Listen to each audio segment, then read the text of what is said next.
You keep moving things around your home, hoping that it will finally feel complete.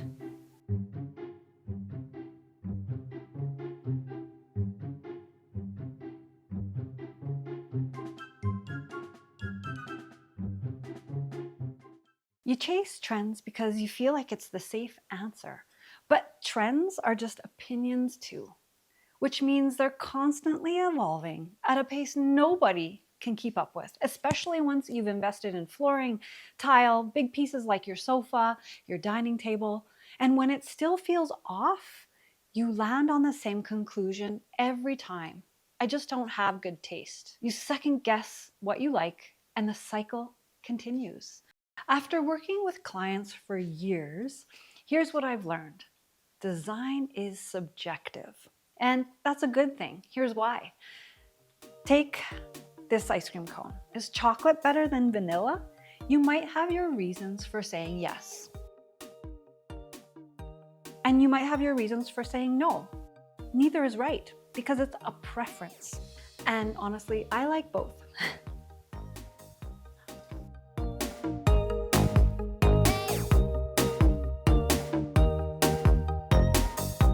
And here's something else. Your taste buds actually change over time. Something you loved as a kid, you might not even like anymore. And that's completely normal. Your taste in your home works exactly the same way. What you loved 5 years ago might not be what you love now. And that's not being indecisive. That's just you growing. It's a different kind of evolving than trends. Trends change because of what everyone else is doing. You change because of what's going on in your life. But here's the part that doesn't shift. Even when your preferences do, what you like can change. Why something works, that stays the same. A chef still knows why chocolate and orange taste amazing together. That doesn't depend on the chef's mood. They understand what those two ingredients do together.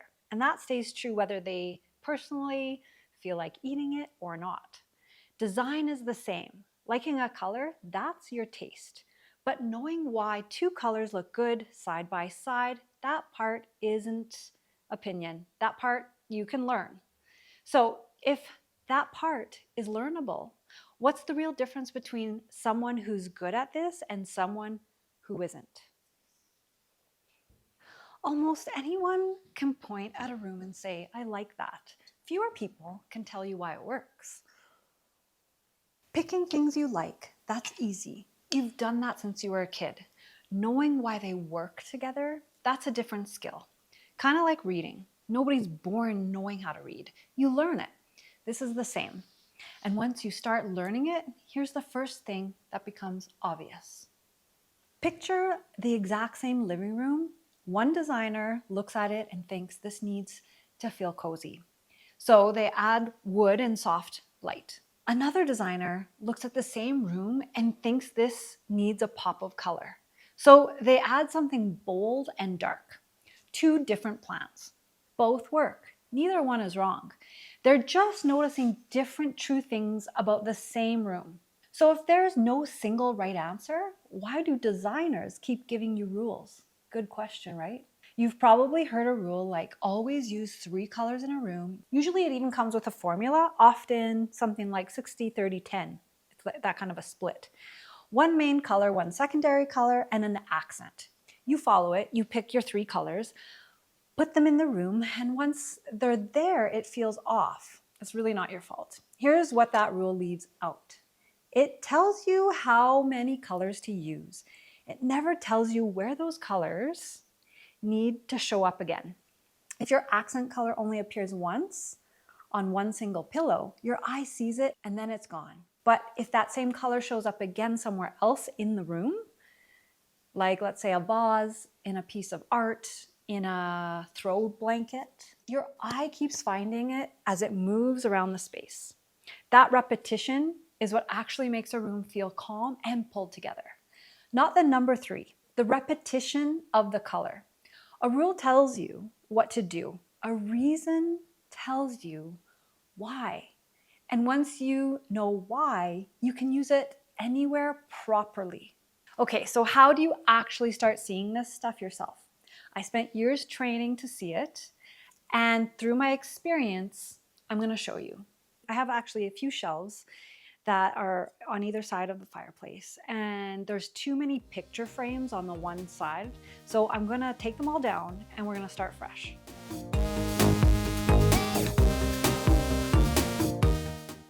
Okay, so I'm going to go over some objects that I found around the house that speak to me, and I'm going to decorate the shelf to show you how it works. For instance, I like this vase. I like the texture. I'm just going to show it to you. You know, it wasn't very expensive. I got it at HomeSense. I'm sure you could find things like this at any home store. They have tons of vases like this all the time. But I like it because it looks like coral a bit, and it speaks to me in terms of the colors and the texture. So the color is quite soft, and I really like the texture. Because the color is so light, having that texture gives it movement in a sense. Then I picked this one. This I got in Iceland. It's handmade. It says that actually right in there. Can you see that? Handmade. Handmade. And I just loved it. I think it's very sculptural. I love the colors. It's very earthy, and it goes with that light color palette I like. Now, I got this at Pottery Barn, and I know lots of people love, oh, that just broke. Okay, I don't know where that one fell off. I'm just gonna pop it on here. Yay, okay, it pops on. Okay, so this one I just like because of the greenery. Now, what I was saying before is I know that lots of designers don't like having like faux greenery, but I don't think this is like a bad thing because there's no light that comes here, and I wanted greenery on this. So I don't really have anything against greenery as long as it looks real. And to me, I feel like it's kind of nice. I like it because it hangs, and I'm going to show you on the shelf how that works. It's always nice to have, you know, sentimental frames with a picture that you love. Add that as well to give you a sense of family. For me, having pictures around of my family and kids and just bring me joy, right? So having things that bring you joy is really important. Okay, let's style it. So I'm gonna put this vase up here, and the scale is quite nice because it's not too small, not too big. So that just goes in like this, and it will just hang, which I think is quite nice. Okay, and then I'm gonna put this. What I also like is that that's green and this is green, so you're kind of playing with the colors, the same color tones and same colors. And then I'll put the frame right here. So you can see that you kind of have this balance happening as well. Okay, so as you can see, I have 3 shelves, so I didn't want to leave you hanging. I wanted to show you how you can also decorate the other ones and how to incorporate different colors and proportions, and also on how your eye moves. So let me just give you some examples. Here are a couple more objects that I like. I like the color tone of the glass. It's kind of like a brown color. And the reason why I like that is this is similar in tone and colors. Then I found this empty vase that I had my plant in that I thought, okay, it was just hanging out in the laundry room, so why not use it? I'm just gonna climb on the couch to put this up. But I would put it here, and the reason why is because your eye is drawn to this kind of boom, boom, boom. It's like a kind of like a triangle, I guess, but it's also scattered so that your eye kind of goes, oh, okay, it's repeating, but it's creating that movement.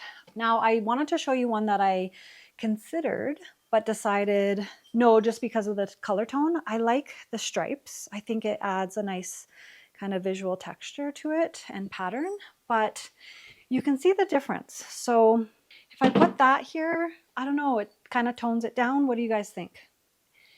You can leave a comment if you'd like. I'm sure there's going to be lots of different opinions because remember, design is subjective.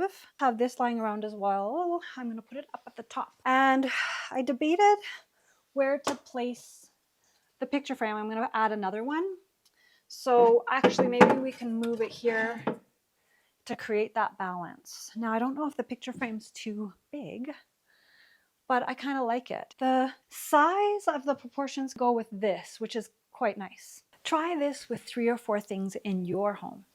Some things will feel like they're talking to each other, and some will feel like strangers standing in an elevator together. Once you know what you're deciding, the room stops fighting every choice you try to make.